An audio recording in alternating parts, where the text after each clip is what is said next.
Hi friend, चला तर मग बनवूया अशी चमचमीत कोळंबी रस्सा. बनवायची ना? चला तर मग बनवूया.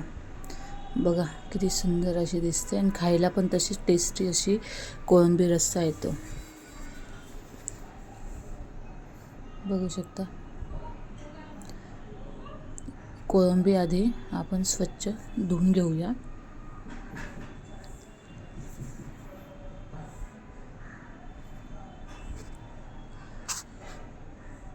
कोळंबीच्या आता आपण वरचं कवच आणि आतमध्ये जो दोरा असतो ना तो काढून घेऊया. बघा कसा दोरा असतो, म्हणजे ती घाण असते ती काढून घेऊया. कोळंबी आपण साफ करून घेऊया सर्व.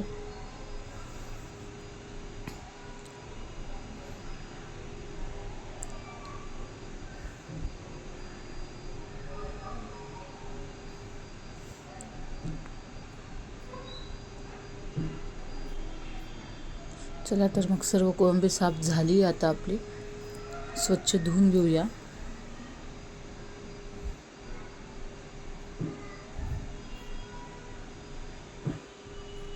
बघा कसं स्वच्छ झाले, पूर्ण कवच काढलं. कोणी कवच राहू दिलं तरी चालतं, पण मग दोरा काढण्यासाठी आपण कवच काढून टाकतो. त्यासाठी थोडंसं हळद टाकले, मीठ टाकेन आणि आपला आगरी मसाला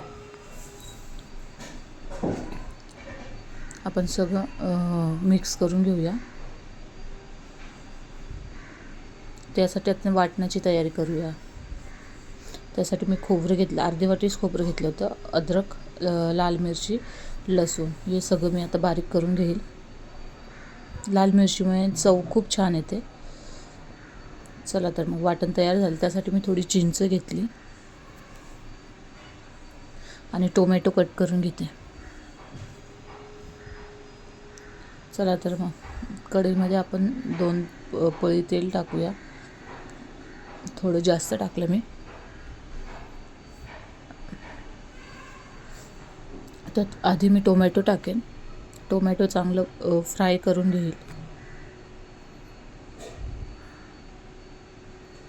मग वाटण टाकेन. वाटण पण चांगलं फ्राय करून घेऊया तेल सुटेपर्यंत. थोडं पाणी देखील ॲड केलं आणि चिंचही त्यातच टाकले. चवीनुसार मीठ, कारण आपण कोळंबीमध्ये मीठ टाकलं होतं म्हणून आता कमीच टाकलं. चांगलं फ्राय होऊ देऊया. बाकी मी दुसरे मसाले कोणतेच ॲड करत नाही. फक्त माझ्याकडे जो आगरी मसाला आहे तोच ॲड केला आहे. आगरी मसाला चांगलं फ्राय करून आता प्रॉन्स टाकून घेऊया त्याच्यात. बघू शकता. थोडंसं हे करून करपून थोडं फ्राय होऊ देऊ, मग पाणी टाकूया.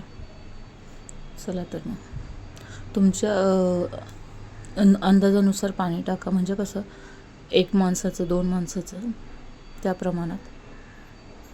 चला तर मग आता छान उकळी येऊ देऊ. बघू शकता उकळी यायला सुरुवात झाली आहे. छान अशी उकळी आली आहे. झाकण ठेवून चांगली शिजू देऊ, उकळी येऊ देऊ. बघा किती छान अशी दिसते. तशीच खाण्यासाठी पण छान लागते. आणि असेच नवनवीन व्हिडिओजसाठी माझ्या चॅनल लाईक करा, सबस्क्राईब करा आणि कमेंट्समध्ये नक्कीच सांगत चला की कोणी कोणी ट्राय केली आणि कशी आली ते. बघू शकता. चला तर मग आपण गॅस बंद करूया. बघा आपली कोळंबी रस्सा खूप सुंदर, चवीलाही छान. Please like and subscribe. Thank you.